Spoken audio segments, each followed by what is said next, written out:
చాలా మందికి ఐవీఎఫ్ గురించి డౌట్స్ ఉంటాయి. అండ్ ఈ డౌట్స్లలో ఏంటంటే ముఖ్యంగా అసలు ఎందుకు పిల్లల్ని కనాలి అనే ఒక ప్రశ్న కూడా కొంతమంది ఈ మధ్య కాలంలో అడుగుతున్నారు.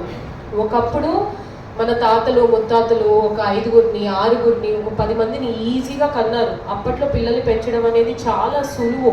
అప్పుడు ఎక్స్పెక్టేషన్స్ లేవు, సంఖ్య మాత్రమే ఉంది, ఎవరికి ఎంతమంది పిల్లలు ఉన్నారు అనే సంఖ్య ఉంది. And that was easy. ఆ ప్రెగ్నెన్సీలు రావడం కూడా చాలా ఈజీగా, ఏం ట్రీట్మెంట్ లేకుండా వచ్చాయి. ఏంటంటే అప్పుడు కల్తీ లేని ఆహారము, వెదర్, ఎన్విరాన్మెంట్ అంతా సహకరించింది. కానీ ఇప్పుడు మనం పెరిగే శైలి కానివ్వండి, మన జీవన విధానం కానివ్వండి, సెడెంటరీ లైఫ్ స్టైల్, అంటే మనం వాళ్ళు చేసినంత పనిలో సగం కాదు, అందులో పావు వంతు కూడా చేయలేకపోతున్నాము. ఒకప్పుడు వాళ్ళు ఇంటి పనులు చేసుకునేవారు, అన్ని వాళ్ళు చేసుకునేవారు. బట్ ఇప్పుడు ఏంటంటే ఆ స్టామినా తగ్గింది. ఆ స్టామినా ఎందుకు తగ్గిందంటే న్యూట్రిషన్ కరెక్ట్గా ఉండట్లేదు. ఇప్పుడు పిల్లల్ని చూస్తూ ఉంటే పిజ్జాలు, బర్గర్లు ఇవి ఎక్కువ తింటున్నారు. జంక్ ఫుడ్ మీద ఎక్కువ ఇంపార్టెన్స్ ఉంటుంది. అండ్ మనకు కూడా టైం ఉండట్లేదు. మనకి ఇప్పుడు వాళ్ళు అడిగిన ప్రతి పూటకి ప్రతి మీల్ చేయడానికి ఇప్పుడు తల్లి కూడా జాబ్కి వెళ్ళడం మనం చూస్తున్నాం చాలా మటుకు. ఇప్పుడు నేను ఒక ఫీమేల్ ఎంప్లాయీ, నాతో పాటు చాలా మంది ఉన్నారు. సో మదరు ఫాదరు ఇద్దరు వర్క్కి వెళ్ళడం, వాళ్ళకి పొద్దున ప్రిపేర్ చేసిన ఫుడ్ ఏదైతే ఉంటుందో ఈవినింగ్ వరకు కూడా మనం దాంతో మేనేజ్ చేయమని చెప్తున్నాం. ఇలా ప్రాసెస్డ్ ఫుడ్ ఇవ్వడము and fresh fruits and vegetables ఉంటాయి, కాకపోతే తినాలని అనే ఆసక్తి కూడా పిల్లలకి మనం తింటే వాళ్ళ ముందు వాళ్ళకు వస్తుంది.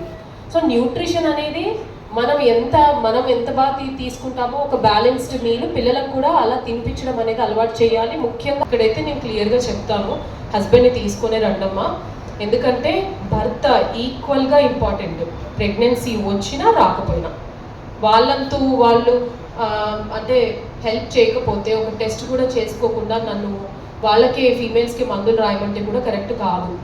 సో మగవాళ్ళకి ఒకప్పుడు ఉన్న స్పర్మ్ కౌంట్, మొటిలిటీ ఇప్పుడు లేదు. ఆ వీర్యంలో కూడా ఆ నాణ్యత ఉండట్లేదు. ఎలా అయితే ఎగ్స్ తగ్గుతున్నాయో స్పర్మ్ క్వాలిటీ కూడా తగ్గుతుంది. అండ్ చాలా మటుకు కూడా సెక్షువల్గా కూడా యాక్టివ్గా ఉండకపోవడము, టెస్టోస్టిరాన్ తగ్గిపోవడము, ఫెమినైజింగ్ హార్మోన్స్ ఎక్కువ అవ్వడం మగవాళ్ళలో కూడా నోటీస్ చేస్తున్నాము. ఎరెక్టైల్ డిస్ఫంక్షన్స్ కానివ్వండి, ఇలాంటి సెక్షువల్ రిలేటెడ్ ప్రాబ్లమ్స్కి కూడా మన దగ్గర అయితే స్పెషల్గా ఆండ్రూ లైఫ్ అనే ఫర్టిలిటీ క్లినిక్, దానికి మేల్ డాక్టర్ కూడా ఉన్నారు.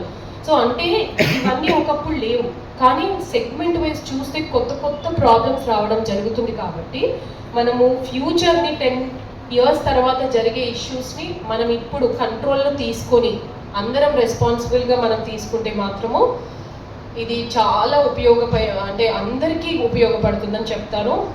జననీ డైలాగ్స్ అనేది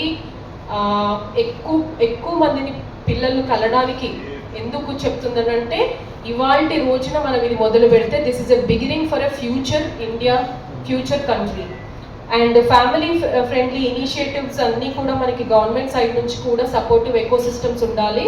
హాస్పిటల్స్లో కానీ, వర్క్ ప్లేస్లో కానివ్వండి, ఫీమేల్ ఎంప్లాయీస్కి అంటే డెలివరీకి వెళ్తే పెయిడ్ మెటర్నిటీ లీవ్స్ కొంచెం వాళ్ళకి కనుక సపోర్ట్ చేస్తే, అమ్మాయిలు ఎవరు ఆలోచించరు ఒక్క డెలివరీకే 6 months ఇస్తారు, లేదా జాబ్ చేంజ్ చేయాలి, లేదా జాబ్ మానేసేయాలి అనే కాన్సెప్ట్స్ వాళ్ళకి కొంచెం తగ్గుతాయి. అండ్ ఎడ్యుకేషన్, హెల్త్ కేర్ కూడా మనకి గవర్నమెంట్ కనుక సహకరిస్తే ఏంటంటే ఇంకా ఈజీ అవుతుంది మనకి. And natural conception is always the priority, దాని తర్వాతే ఫర్టిలిటీ ట్రీట్మెంట్స్. థ్యాంక్ యూ అండి, థ్యాంక్ యూ సో మచ్. ఈ జననీ డైలాగ్స్ అనేది మా medical director doctor Durga Rao madam London returned. గత 20 years నుంచి మనకి ఓఎస్ఎస్ ఫర్టిలిటీని స్థాపించి హైదరాబాద్లో ఇప్పుడు 49 బ్రాంచెస్గా డివైడ్ చేసి నాలాంటి డాక్టర్స్ని ఒక 100 మందిని పైగా ట్రైన్ చేసి సొసైటీలోకి పంపిస్తున్నారు, సెల్ఫ్లెస్గా, only to help the society. మన వరంగల్లో ఇది 2017లో స్టార్ట్ అయింది. అప్పటి నుంచి 10,000 మందికి పైగా నేను చూడడం జరిగింది. అందరికీ ఐవీఎఫ్ చేశానని చెప్పట్లేదు, ఏదో ఒక విధంగా నా వంతు అడ్వైస్ కానీ, వాళ్ళకు ఒక చిన్న టిప్తోని న్యాచురల్ ప్రెగ్నెన్సీస్, ఐయుఐస్, ఐవీఎఫ్స్తో పాటు మగవాళ్ళకి మొత్తం తెలంగాణలో ఫస్ట్ టైం ఆండ్రూ లైఫ్ కూడా మన వరంగల్లోనే స్టార్ట్ అయింది.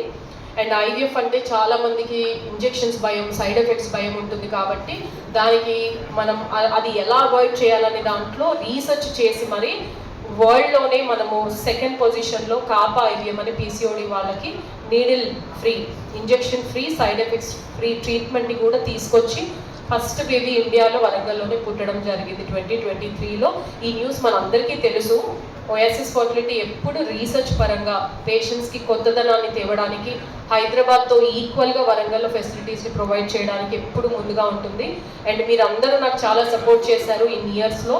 ఈ జననీ డైలాగ్స్ని కూడా ఈ వరల్డ్ ఐవీఎఫ్ డే రోజు ఐవీఎఫ్ కాకుండా మనం సొసైటీకి ఎలా హెల్ప్ చేద్దాం అనే ఒక చిన్న మెసేజ్ మీరు సొసైటీకి పాస్ చేయగలిగితే it will be of great use. Thank you.